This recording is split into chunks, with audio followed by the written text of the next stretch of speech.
পছন্দের জায়গা বলতে তেমন বিশেষ কোনো জায়গা আমার জীবনে নেই। তুমি পাশে থাকলেই যে জায়গায় আমি রব সেটাই হয়ে উঠবে আমার সবথেকে পছন্দের জায়গা। চকলেট ডেতে চকলেট নাই বা আনলে, দুকলি মিষ্টি কথা যদি তুমি আমার সাথে বলো, সেটা আমার কাছ থেকে চকলেট ডে থেকেও বেশি বড় পাওনা আমার কাছে। হাতে তুমি ফুল একটা নাই নিয়ে আসতে পারো, কিন্তু প্রয়োজন অনুসারে ধনেপাতা এবং শাকসবজি আনলে মনটা আরো বেশি উৎফুল্ল হয়ে উঠবে। এটাকেই বলে সংসার জীবনের বাস্তবতা। প্রেম প্রেম ব্যাপার, হাতে চকলেট, একটা গোলাপ ফুল, একটা গ্রিটিংস কার্ড, একটা ক্যান্ডেল লাইট ডিনার, এইসব জিনিসগুলো কোনো না কোনো সময় গিয়ে জীবন থেকে হারিয়ে যায়। পড়ে থাকে ধনেপাতা, শাকসবজি, ফলমূল, মনে একটু মিষ্টি মিষ্টি কথা, যেটা নিজের মনের মানুষের সাথে একটা সময় দিনে অন্তত বসে ভাগ করে নেওয়া যায়, আর শান্তির একটি কুটির। এটাকেই বলা হয় বাস্তব জীবন এবং একটা সুন্দর জীবন। Hello everyone, this is Ivy, welcome back to my channel ইসাস ডায়েরিজের নতুন সকালে তোমাদের সকলকে ওয়ার্ম ওয়েলকাম জানাই। আমার গলাটা একটু অন্যরকম লাগতে পারে, আমার গলাটা ধরে গেছে এবং প্রচণ্ড ঠান্ডা লেগেছে। যাই হোক, চলছে এখন ভ্যালেন্টাইন্স উইক, একটার পর একটা দিন ক্রমাগতভাবে এগিয়ে আসছে। রোজ ডে থেকে চকলেট ডে, টেডি ডে থেকে মমিস ডে, কিন্তু যাদের কাছে এই সমস্ত ডের কোনো মূল্য নেই তারা হচ্ছে আমাদের আগের জেনারেশন, মানে আমাদের মা বাবা বা ঠাকুমা দাদু বা দিদুন দাদু, এরকম জেনারেশনের লোকজন। তাদের কাছে এই দিনগুলো কোনো কিছুই ছিল না, কিন্তু তাদের কাছে কি ছিল? তাদের কাছে ছিল একে অপরের জন্য দেওয়া পর্যাপ্ত সময় এবং অনেকটা ভালোবাসা, আর সব থেকে বেশি হলো যত্ন, যেটার উপর ডিপেন্ড করে একটা ভালো সাংসারিক জীবন। যাই হোক, কিন্তু তবুও হাতে একটা রোজ নিয়ে এলে তো মন্দ হয় না, বা একটা চকলেট দিতে চকলেট গিফট করলেও মন্দ হয় না। যাই হোক, আমার এখন কিন্তু চকলেট বলো, রোজ ডে বলো, সমস্ত কিছুই চলছে আমার মেয়েকে ঘিরে। তাকে পড়াতে পড়াতেই আমার চকলেট ডেও পেরিয়ে যাচ্ছে, রোজ ডেও পেরিয়ে যাচ্ছে এবং প্রমিস ডেও পেরিয়ে যাচ্ছে, এবং দেখতে না দেখতে ভ্যালেন্টাইন্স ডেও পেরিয়ে যাচ্ছে। তবে হ্যাঁ, যাদের কাছে মূল্য রাখে না এগুলো, তাদের কাছে 14ই ফেব্রুয়ারি সব থেকে মূল্যবান হয়ে ওঠে। তার কারণ হচ্ছে 14 এবং 15ই ফেব্রুয়ারি হচ্ছে মহাশিবরাত্রি। হতে পারে তুমি ভ্যালেন্টাইন্স ডে উদযাপন করো না, কিন্তু শিব ঠাকুরের মাথায় জল ঢালবে না এরকম মানুষ তো পৃথিবীতে পাওয়া যায় না। যাই হোক, সেই দিনটা তো আসছেই, কিন্তু তার সাথে সাথে যেটা এগিয়ে আসছে সেটা হচ্ছে আমার মেয়ের এক্সামের ডে, যেটা তোমাদের আগের ব্লগেও বলেছি। এই যে সকাল সকাল উঠে সমস্ত কাজবাজ ছেড়ে দিয়ে আমি এখন মেয়েকে পড়াতে বসেছি। কোনো রকমের ব্রেকফাস্ট করা হচ্ছে, কোনো রকমের ডিনারটা তৈরি করছি, লাঞ্চটা তৈরি করছি, নিয়ে শুধুই শুধুই পড়াচ্ছি, মানে শুধুই রিভাইজ করাচ্ছি। হয় না, লাস্ট মিনিট সাজেশন বলে একটা জিনিস থাকে, সেই রকমই হচ্ছে একটা সময়, এই সময়টা যে লাস্ট মিনিট তুমি যতটুকু রিভাইজ করবে সেটাই তোমার মনে গেঁথে যাবে। দেখবে তুমি সারা বছর যতই পড়াশুনো করো না কেন, তুমি লাস্ট মিনিট যেটা পড়বে সেটাই মনে হবে যেন সেটাই একদম মনের মধ্যে গেঁথে রয়ে গেল। অনেকে অবশ্য দেখি যে স্কুলে যেতে যেতে পড়ছে, রিভাইজ করছে, বা আবার এখন তো দেখছি আমার মেয়েকে যখন আমি গাড়িতে চাপাতে যাই, তখন দেখি যতক্ষণ না গাড়ি আসছে ততক্ষণও বইটা হাতে নিয়ে রাস্তায় দাঁড়িয়ে দাঁড়িয়ে পড়ছে। এই জিনিসগুলো আমার একদম পছন্দ নয়, আমি নিজেও করতাম না কোনোদিন। আমরা যখন খুব ছোট ছিলাম না, আমাদের তখন ভ্যান গাড়ি আসতো, ভ্যানে উঠিয়ে দিত মারা, সেই খাঁচার মতো এক ধরনের গাড়ি, তাতে করে স্কুল যেতাম। একটু বড় হলাম যখন, তখন আমাদের যেহেতু স্কুলটা অনেকটা কাছে ছিল, তার জন্য আমাদের রিক্সা আসতো, রিক্সাতে চেপে আমরা স্কুলে যেতাম। আমরা দুই বান্ধবী, আমাদের পাড়ায় আমরা দুজন ছিলাম পাশাপাশি করে, তো জয়েন্টে একটা রিক্সা করা ছিল, তো ওই রিক্সা আমাদেরকে স্কুলে দিয়ে আসতো, ওই আবার টাইমে গিয়ে স্কুল থেকে ঘর নিয়ে আসতো। তারপরে একটু বড় হলাম যখন, সেটা শিফট হয়ে গেল সাইকেলে, নিজেরা সাইকেল চালিয়ে যেতাম, আবার সাইকেল চালিয়ে আসতাম। যাই হোক, তো ওই রিক্সাতে যেতে যেতে পড়া বা স্কুলে যাওয়ার ইয়েতে, মানে স্কুলে গিয়েও ওই সেই লাস্ট মিনিট, ঘন্টা বেজে গেছে, একবার চোখ বুলাচ্ছি এমনি এমনি করে বইয়ের পাতা নড়াতে নড়াতে, সেই রকম একটা টেনশন, ওই জিনিসটা আমি কোনোদিন করিনি, বিশ্বাস করো। আমার বোর্ড এক্সামেও আমি করিনি, মানে মাধ্যমিক দিয়েছি তখনও আমি ওই জিনিসটা আমার হয়নি, আমার দ্বারা হয় না। তো আমার মেয়েও এটা করে না।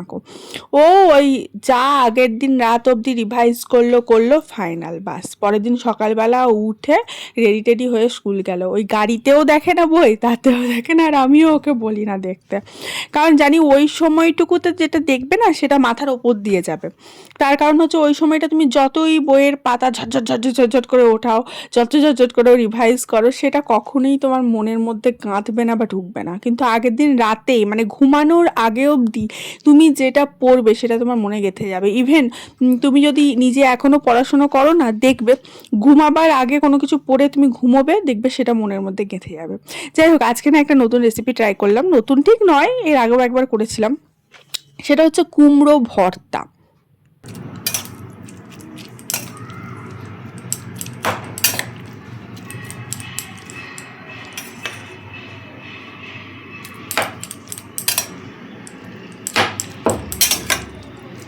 আমি এখানে পেঁয়াজটাকে বেরেস্তা করে ভেজেছি, রসুন ভেজেছি, কাঁচা তেল দিয়েছি, লবণ দিয়েছি, কুমড়োটাকে নুন হলুদ মিশিয়ে ভেজেছি একটু নরম করে, তার মধ্যে একটু চিনি ছড়িয়ে দেওয়া ছিল।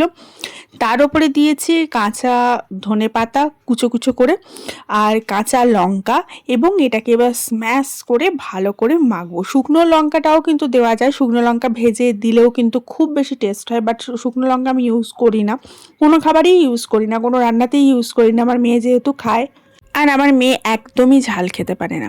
যাই হোক, এরপরে আমি মেয়েটাকে টাস্ক দিয়ে এসেছি, ও পড়ছে, আমি এদিকে ঘরগুলো একবার ঝাঁট দিয়ে দিচ্ছি। সকালবেলা একবার পরিষ্কার পরিচ্ছন্ন সবই হয়ে গেছে, আমার স্নানও হয়ে গেছে, কিন্তু তবুও দুপুরবেলা রান্নাবান্না শেষে না একবার ঝাঁট দিয়ে দিই।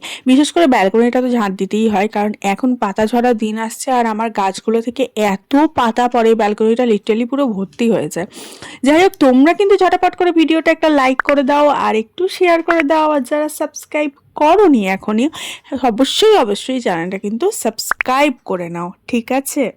ঝাঁটটা দিয়ে আমি কুমড়ো ভর্তাটা একদম রেডি করে নিয়েছি। দেখো এত সুন্দর লাগছে, আর এই ভর্তাটা এত টেস্টি হয় খেতে না, এটা দিয়ে তুমি এক থালা ভাত নিমেষে খেয়ে নেবে, মানে জাস্ট ট্রাস্ট মি, একবার করে দেখো, এত সুস্বাদু হয় খেতে। কুমড়ো ভাজা একরকম খেতে হয়, তুমি কুমড়ো পেঁয়াজ দিয়ে ভাজো, নিরামিষ কালো জিরে ফোড়ন দিয়ে ভাজো, বা কুমড়োর তরকারি করো, বা কুমড়ো ভাতে মাখো, সেগুলো সব ডিফারেন্ট ডিফারেন্ট টেস্ট। একই জিনিস কিন্তু ডিফারেন্ট টেস্ট। যদি তুমি কাঁচা কুমড়োকে সেদ্ধ করে একটু লবণ তেল দিয়ে কাঁচা পেঁয়াজ দিয়ে মাখো, সেটারও কিন্তু ভীষণ স্বাদ হয়। কিন্তু এই যে পার্টিকুলার কুমড়ো ভর্তাটা, এইটার না অসাধারণ স্বাদ হয়। আমি একটু তেলটা কম খাই তাই, নাহলে এই ভর্তাটা মাখার ওপরে একটু যদি সর্ষের তেল ছড়িয়ে দেওয়া যায় না, আহা, আরও সুস্বাদু একদম বেরিয়ে বেরিয়ে আসবে। যাই হোক, এখানে যখন কুমড়োটা ভাজবে না, একটু কালো জিরে ফোড়ন দিয়ে নিও, আমি বলতে ভুলে গেছিলাম। আমি এখন চলে এসেছি পর্দা লাগাতে। সকালবেলাও দেখলে আমি ফার্স্টেই তোমাদেরকে দেখালাম যে ওইদিকে আমি একটা লাগালাম, ওটা হচ্ছে তোমার পর্দা ঠিক নয়, ওটা হচ্ছে এক ধরনের শামুক, বা বলতে পারো শামুক ঠিক নয়, সেল, মানে হচ্ছে ঝিনুক দিয়ে গাঁথা একটা মালার মতো, যেটা দরজায় বা কোনো কিছু জায়গায় টাঙিয়ে ঝুলিয়ে টাঙানো যায়। আমি রিসেন্টলি এবারে পুরী থেকে কিনে নিয়ে এসেছিলাম, সেগুলো দরজায় টাঙালাম, ভীষণ সুন্দর লাগে দেখতে, একটা অ্যারিস্টিকেট ফিল দেয়। আর একটা জিনিস যেটা সমুদ্র থেকে পাওয়া যাচ্ছে সেটা নিয়ে এসে রাখছি, একটা আলাদাই ফিল। যাই হোক, এখন আমি পর্দা লাগাচ্ছি। পর্দাগুলো লাগাবো হচ্ছে দরজার মধ্যে। দরজায় এটাকে আমার পর্দা লাগানো ছিল না বলতে আগে লাগানো ছিল, নিয়ে আমি খুলে দিয়েছিলাম, যেহেতু ইউজ হয় না তার জন্য খুলে দিয়েছিলাম, কারণ বারবার কাচতে হয়, করতে হয়। তো তারপরে এখন দেখছি আমাদের সামনের ফ্ল্যাটেই আবার লোকজন চলে এসছে, এবার পর্দা না দিয়ে রাখলে তো একটু অসুবিধা না, সামনে একদম পুরো দেখা যাবে, একদম মুখে মুখে ফ্ল্যাট। তার জন্য আমি এবার পর্দাটা আবার লাগাচ্ছি। বেডরুমের ঘরে একটা অলরেডি দেওয়া আছে, ওটা দেওয়াই থাকে, কারণ ওখানে এসি চলে, পর্দাটা লাগানো হয়। কিন্তু এই ঘরটাতে যেহেতু ইউজ হয় না এই রুমটা, তার জন্য লাগানো ছিল না। তো পর্দাটা লাগাতে গিয়ে দেখি ওপরে আবার ঝুল হয়েছে, সেটা ঝেড়ে দিলাম। অ্যান্ড এর যে হুকগুলো, মানে যে এই সার্কেল যেগুলো দেখছো, এগুলো আমি আলাদা করে খুলে পরিষ্কার করে আলাদা করে ব্যাগে ভরে ব্যবস্থা করে রেখেছিলাম। তো সেটা বার করে আবার লাগালাম। এবার এটাকে টাঙিয়ে দেবো সুন্দর করে। এবং পর্দাটা আমার না সাইজের থেকে বড় পর্দা, মানে আমাদের দরজাগুলোর হাইট অনেক বেশি, মোটামুটি এটার হাইট হচ্ছে তোমার 8 ফুটের মতো আমাদের দরজাগুলোর হাইট। তো যেগুলো রেডিমেড পর্দা পাওয়া যায় না, সেগুলো হাইটটা মোটামুটি 4 ফুটের মতো এরকম, তার জন্য অনেকটা ছোট ঠাটি লাগে। তার জন্য এগুলো যখন আমি বানিয়েছিলাম, মানে আমার এই ঘরের সমস্ত পর্দা আমার মা দিয়েছিল। তো যখন বানানো হয়েছিল তখন মা স্পেশাল অর্ডার দিয়ে বানানো হয়েছিল, ওই জন্য এটার অনেক বড় পর্দাটা, আমাদের এই দরজার হাইটের সমান করে পর্দাটা বানানো হয়েছিল। যাই হোক, এ দেখো পর্দাটা লাগানো হয়ে গেল, এবং দরজার ওপরে দেখো জগন্নাথ বাবার একটা পিকচার লাগানো আছে। এটা আগে না ড্রয়িং রুমে লাগানো ছিল, ড্রয়িং রুমে এখন নতুন একটা নিয়ে এসেছি তো জগন্নাথ বাবার পিকচার, তো সেটা লাগিয়েছি এবং পুরোনোটা এখানে লাগিয়েছি। দেখতে বেশ ভালো লাগছে। আর জগন্নাথ বাবা তো আমার ঘরের কোনায় কোনায় উপস্থিত। যাই হোক, চলো এবার লাঞ্চ মেনুটা তোমাদেরকে দেখাই। আজকে একটা ছোট্ট ভিডিও তোমাদের সাথে শেয়ার করলাম, আর মেয়ের পরীক্ষা চলছে, খুব একটা বেশি আমি কিছু করতে পারছি না। তো এখানে দেখো কুমড়ো ভর্তা দিয়ে ভাত খেতে বসে গেছি। আর এই বলেই আজকে এখান থেকে বিদায় নিচ্ছি। আশা রাখছি তোমরা সবাই ভালো থাকবে, সুস্থ থাকবে, ভ্যালেন্টাইন্স উইক খুব ভালো কাটাবে এবং অবশ্যই অবশ্যই নিজের প্রিয়জনকে একটু একটু গিফট অবশ্যই দেবে।